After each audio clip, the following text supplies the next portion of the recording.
धन्यवाद संचालक महोदय। ये आज मुझे जब जानकारी मिली कि आज स्वास्थ्य चर्चा प्रोग्राम हो रहा है और तहसील में हो रहा है और जितने भी हमारे बाढ़ के सम्मानित अधिवक्ता बंधु हैं उनके लिए हो रहा है और श्रीमान उप जिलाधिकारी महोदय इस कार्यक्रम में अध्यक्षता करेंगे, जब मुझे जानकारी मिली तो मुझे बड़ी खुशी हुई और मैं ये सोच भी रहा था कि इसके संदर्भ में मैं डॉक्टर साहब से निवेदन भी करूंगा कि ऐसा ही एक कार्यक्रम, ऐसी वर्कशॉप थाने पे भी अगर हो जाए तो जो हमारे जो पुलिस के जवान हैं, जो हमारे पुलिस के अधिकारी हैं, उनका भी फायदा हो जाएगा, उनका भी बेनिफिट हो जाएगा।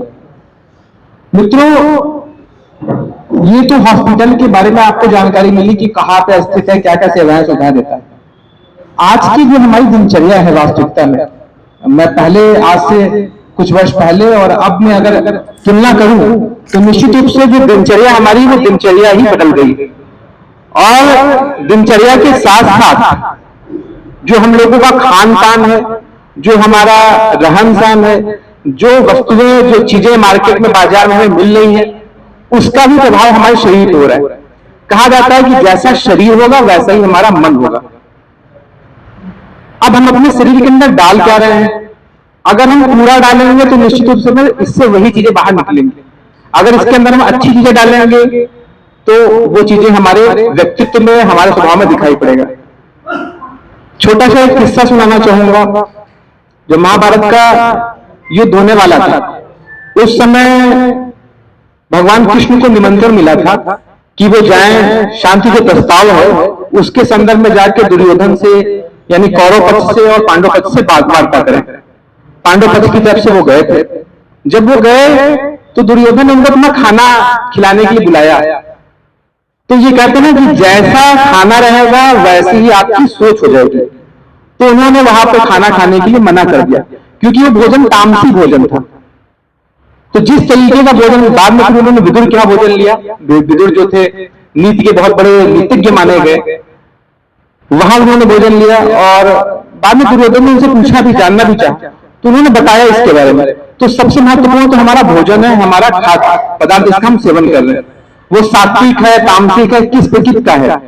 आपने देखा होगा आजकल जो यंग जनरेशन है वो पिज्जा बर्गर में बहुत ज्यादा फोकस हो गई है। तो ये जो पिज्जा बर्गर वाला जनरेशन, जो पिज्जा बर्गर का जो बहुत ज्यादा अतिशय प्रयोग करना, इसका प्रयोग से हो क्या रहा है कि जो आंतों संबंधी दिक्कतें हैं, जो स्टमक की प्रॉब्लम है वो लगातार हो रही है। आप देखिए अपच की समस्या लगातार बढ़ रही है और जो पेट है, जो आपका स्टमक है, वो एक तरीके का मध्य प्रदेश टाइप का है। वो सारी बीमारियों की जड़, सब चीजों का केंद्र बिंदु वही है। अगर किसी व्यक्ति का पेट ठीक से साफ नहीं हुआ तो दिन भर वो परेशान रहेगा, उसका मन भी अस्थिर रहेगा, बेचैन रहेगा, परेशान रहेगा। इसी से जुड़ा हुआ हमारा मस्तिष्क भी है और डॉक्टर साहब अच्छे से बताएंगे कि जो हमारा मस्तिष्क है ये न्यूरॉन कोशिकाओं से बना होता है। न्यूरॉन कोशिकाएं जो होती हैं ये मनुष्य के शरीर की सबसे यूनिक कोशिका होती है। पैदा होने के समय ही ये बनती है न्यूरॉन कोशिकाएं, और एक बार जब न्यूरॉन कोशिकाएं बन जाती हैं तो फिर वो भविष्य में कभी नहीं बनेगी। यानी केवल वन टाइम वाला सिस्टम है आप न्यूरॉन कोशिकाओं का। तो आपको अपने मस्तिष्क को, अपने सर को भी सुरक्षित रखना है। आमतौर पर मैं कई बार जो हम लोगों के वर्कशॉप होते हैं मैं वहां बताता हूं कि जागरूकता के साथ साथ अगर हम लोगों के जो नियम कानून बने हुए हैं अगर इसको हम पालन करें, जैसे हेलमेट, एक छोटा सा उदाहरण देखिए कितना सिंपल सा है।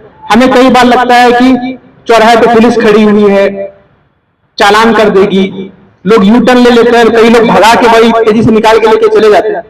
लेकिन आप ये सोचिए कि पुलिस जो आपकी सुरक्षा के लिए, ट्रैफिक पुलिस हो, सिविल पुलिस हो, जो आपकी सुरक्षा के लिए लगी हुई है। दोनों बार एसोसिएशन के सौजन्य से स्वास्थ्य चर्चा में पधारे हमारे सीओ साहब, दोनों बार के अध्यक्ष साहब, सचिव साहब, हमारे डॉक्टर साहब जो मुरादाबाद से आए हैं, इतनी दूर से आए हैं और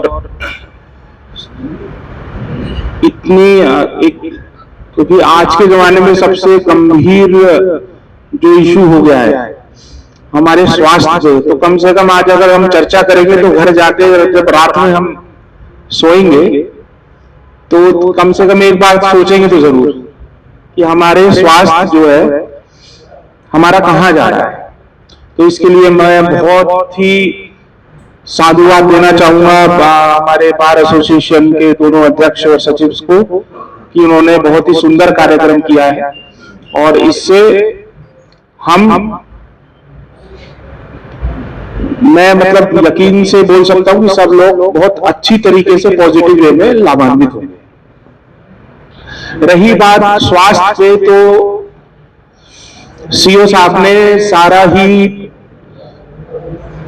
जो स्वास्थ्य पे चर्चा है एक ही भाषण में टोटल उसको कवर कर दिया है। तो इसके साथ साथ मैं और आगे कहना चाहूंगा कि WHO का डेटा है कि मोर देन 1/3 मतलब पूरे वर्ल्ड के 35% से ज्यादा व्यक्ति डिप्रेशन की चपेट में है, जो एक मेंटल हेल्थ है हमारी, उसके बारे में बहुत ही कम चर्चा होती है। क्योंकि अगर कोई गांव में या आसपास में, या आप भी अधिवक्ता हैं, आप भी अगर डिप्रेशन से जूझ रहे होंगे, जो कि एक बहुत ही नॉर्मल चीज है, तो उसमें क्या होगा कि साहब आदमी को स्वयं फील होगा कि साहब मैं तो अधिवक्ता हूं यार, लोग क्या सोचेंगे कि मैं खुद डिप्रेशन से जूझ रहा हूं। या फिर गांव में कोई डिप्रेशन से जूझता है, एंजाइटी होती है किसी व्यक्ति को, तो वो इसलिए नहीं बताता कि भाई लोग क्या सोचेंगे, समाज क्या सोचेगा। फिर हमको जो है वो एक ऐसा टैग कर दिया जाएगा कि भाई ये वकील साहब पागल वकील साहब है, या भाई ये आदमी पागल है। तो डिप्रेशन की बीमारी अब तो बहुत खुल के आ गई है। जब से सुशांत सिंह राजपूत उनका केस सामने आया था, तो हमारा ये कहना है क्योंकि हमारी जॉब में, प्रशासनिक में सीओ साहब और जितने भी पुलिस वाले हैं, पुलिस विभाग से हैं, वो हम लोग और आप लोग, क्योंकि काम का इतना प्रेशर रहता है, आपको काम भी देखना है, अपनी फैमिली भी देखनी है, 50 तरीके की चीजें, क्लाइंट भी आ रहा है आपके पास, आपको रोज सुना रहा है हिसाब साहब हमारा ये काम है या ये है वो है, तो उस चीज से मेंटल प्रेशर बहुत पड़ता है। और वो मेंटल प्रेशर कन्वर्ट होगा एंजाइटी में, एंजाइटी कन्वर्ट होगी डिप्रेशन। ये सिंपल सा एक प्रोसेस है। और वो चीज कहां से आएगी, आपके वर्क लाइफ बैलेंस जब खराब हो जाएगा।